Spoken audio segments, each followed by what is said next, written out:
Goeiemôre, baie welkom by vandag se oordeenking. Kom ons buig net die hoofde saam in gebed. Here, baie dankie vir hierdie lieflike dag waarin ons u woord kan saam lees. Mag u woord vir ons 'n rusplek van geloof wees vandag. Amen.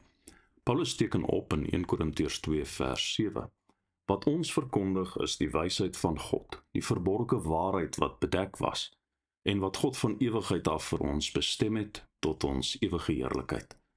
In kort opgesom, die dinge van God is nie toeganklik deur menslike rasionaliteit nie, maar alleen deur die openbaring van God.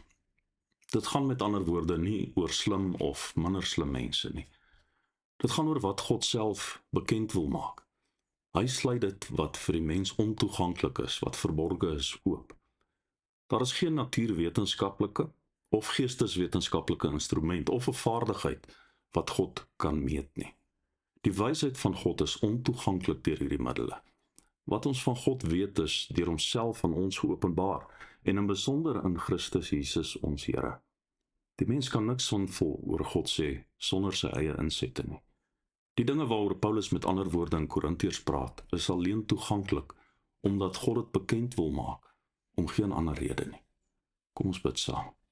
Here, dankie dat u uself op 'n besondere wyse aan ons openbaar in ons Here Jesus Christus. Amen.